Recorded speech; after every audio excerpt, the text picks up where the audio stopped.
Boa noite. O jornalismo do SBT fala neste momento ao vivo do bairro do Paraíso, na zona sul da cidade de São Paulo, para entrevistar o candidato à presidência da República, Fernando Haddad. Boa noite, candidato. Boa noite, Nascimento. O senador eleito Cid Gomes falou há poucos dias aquilo que ele considera um erro estratégico, abordou o erro estratégico na sua campanha. Segundo palavras dele, o PT, em vez de reconhecer as besteiras que cometeu, ele deixou de reconhecer e achou que era dono do Brasil. Ele está certo ou errado? Ali foi no calor de uma discussão, um bate-boca, mas o Cid mandou um vídeo para nós, gravando uma mensagem forte a favor da minha candidatura. E você sabe que ela é uma liderança importante do Ceará, estado que eu pude ajudar na condição de ministro da Educação, espalhando universidades e escolas técnicas no tempo que ele era governador. Mas o senhor acredita na primeira ou na segunda versão do vídeo dele? Veja bem, no calor da discussão você faz às vezes um comentário e eu acho correto que a gente reconheça erros. Não vejo nenhum problema nisso. Que erro, por exemplo? Por exemplo, eu já disse numa entrevista recente que os controles que nós criamos para controlar os ministérios deveriam ter sido usados também nas estatais. Você veja que eu fui ministro da Educação por 7 anos, eu gerenciei 100 bilhões de reais por ano. E você não ouviu uma menção a qualquer desvio de recurso público. Por quê? Não apenas pela minha conduta, mas porque eu tinha um controle interno eficaz, que eu pretendo adotar em todas as estatais. Candidato, por que a imagem do ex-presidente Lula repentinamente desapareceu da sua campanha e o PT trocou a cor da sua história, o vermelho, pelo verde e amarelo, como nunca fizeram antes? Não, nas 4 vezes que nós fomos para o segundo turno, a gente muda um pouco. Por quê? Porque o segundo turno é ampliação. Eu tenho um adversário que representa, na minha opinião, forças que me causam medo. Quero te dizer que a violência que ele verbaliza me causa medo, a mim, nos meus filhos, na minha família. E eu quero reunir as pessoas que representam a esperança. Eu acho que nós tínhamos um bom projeto, os erros precisam ser corrigidos, mas eu não jogaria a criança com a água do banho. Preservar um projeto que beneficiou tantas pessoas no Brasil, tirando da pobreza 36 milhões e melhorando a vida de outros 40 milhões que passaram a figurar na classe média brasileira. Quando o senhor fala em reconhecer erros, as denúncias apresentadas na Operação Lava Jato fazem parte disso ou não? Sim, desde que a pessoa tenha sido condenada em última instância, porque todo brasileiro tem o direito de recorrer de uma decisão que considere injusta. Então, até o final do processo, todo mundo tem o direito de se defender, mas ao final do processo, aqueles que foram condenados vão ter que pagar pelos erros cometidos. Nesses últimos dias, o senhor foi em busca de apoios relevantes agora na eleição para o segundo turno. Eu queria saber se o senhor tem nomes a apresentar, se o senhor teve êxito nesses seus contatos.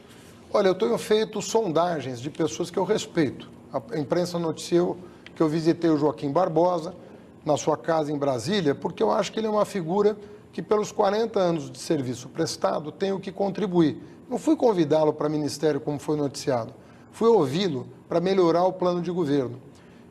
O Mário Sérgio Cortella, que é um educador muito conhecido no Brasil, sempre foi um interlocutor permanente meu. E eu quero ouvi-lo sobre um nome para a educação. Do ex-presidente Fernando Henrique, o senhor esperava mais, não é? O presidente Fernando Henrique está numa saia justa, né, porque alguns dos candidatos ao governo do Estado não me apoiam.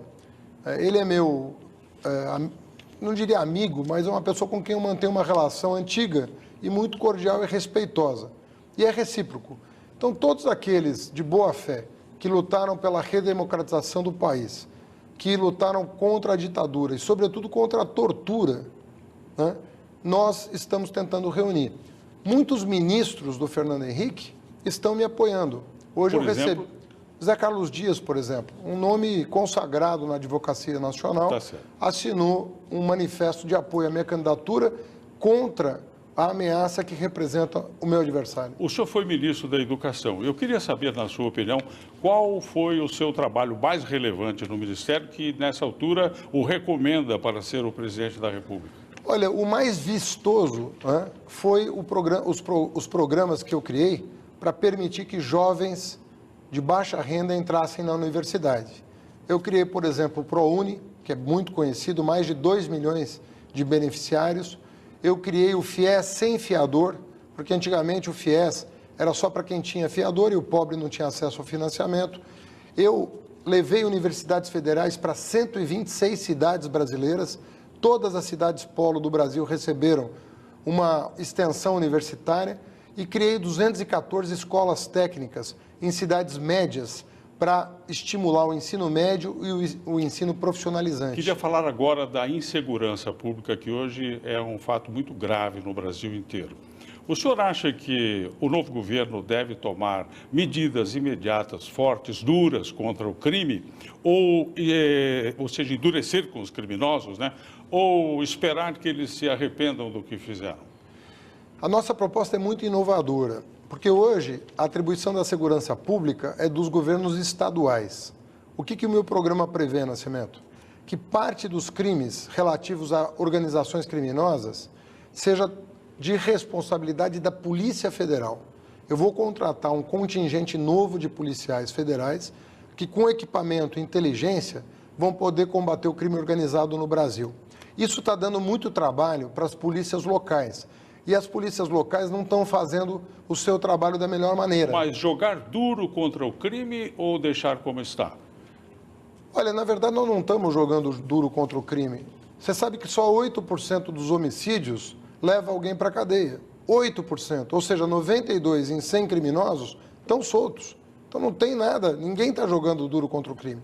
Se a Polícia Federal entrar combatendo o crime organizado, as polícias militar e civil de cada estado vão poder atuar contra homicídios, estupros e roubos, que é o que aflige a população. O senhor sabe que a economia brasileira está paralisada, ninguém faz nada, não investe esperando o resultado da eleição. O seu partido, no último governo, tentou enfrentar uma situação assim, concedendo crédito, incentivos, isenções para empresas, sim, convencendo as pessoas a gastar dinheiro. O senhor vai usar essa fórmula também? Veja bem, tem dois períodos. O período que eu vivi no governo federal foi o período em que nós criamos 20 milhões de empregos em 12 anos. Eu acho que nos últimos 2 anos do governo Dilma houve um erro grave. Nós desoneramos as empresas de pagar imposto, imaginando que elas fossem gerar postos de trabalho. Isso não aconteceu. Eu vou eliminar as desonerações para equilibrar as contas públicas e retomar aquilo que deu certo, pelo menos até 2012. Durante um período todo, nós geramos 20 milhões de postos de trabalho. O senhor escreveu vários livros, entre eles alguns dedicados ao socialismo. Pela lógica, não é, tendo isso acompanhado em toda a sua vida acadêmica, é de se esperar que o senhor faça um governo socialista. Olha, o meu adversário tem feito uma prática, e você vai me permitir, uma prática muito vil, que é atribuir a mim, ele não vem a debate, não veio aqui no SBT. Ele foi condenado pela Justiça, pelo Tribunal Superior Eleitoral, a parar de falar que eu distribuí material impróprio para criança. Não, eu me refiro aos livros de sua autoria, por favor. Vou chegar lá. Mas é importante eu registrar, você está me dando a oportunidade. Certo.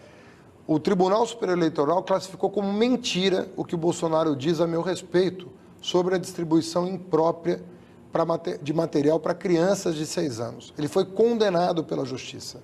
Isso já está no Diário Oficial. Em segundo lugar, ele está mudando o miolo dos meus livros e colocando livros de terceiros com capa do meu e fazendo a mesma prática. Eu estou querendo denunciar aqui uma outra prática do meu adversário. Muito bom. Ele colocou um vídeo dizendo que eu era dono de uma Ferrari, sendo que nem carro eu tenho, porque eu ando de metrô, de ônibus, de bicicleta e de Uber. Então, o meu adversário está adotando práticas que numa campanha é muito grave. Vai acabar o tempo. Eu vou fazer uma última pergunta. O senhor acha que o juiz Sérgio Moro ajudou o Brasil com a Operação Lava Jato ou perseguiu o seu partido e o ex-presidente Lula? Eu acho que, em geral, ele ajudou. Em relação à sentença do Lula, acho que tem um erro que vai ser corrigido pelos tribunais superiores, porque ele não apresentou provas contra o presidente. Mas, em geral, eu acho que o Sérgio Moro fez um bom trabalho, embora eu acho que ele tenha soltado muito precocemente os empresários e liberado dinheiro roubado para esses empresários usufruírem a vida, gozarem a vida. Então, no geral, eu acho que o saldo é positivo, mas há reparos a fazer. Muito obrigado pela sua entrevista, candidato Fernando Haddad. Empresários usufruírem a vida, gozarem a vida. Então, no geral, eu acho que o saldo é positivo, mas há reparos a fazer. Muito obrigado pela sua entrevista, candidato Fernando Haddad. E agora nós ficamos com o SBT Brasil.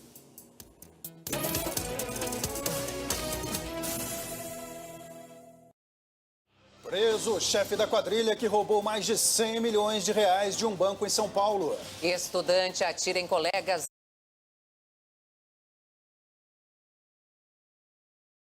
dentro de uma escola na Crimeia, mata 19.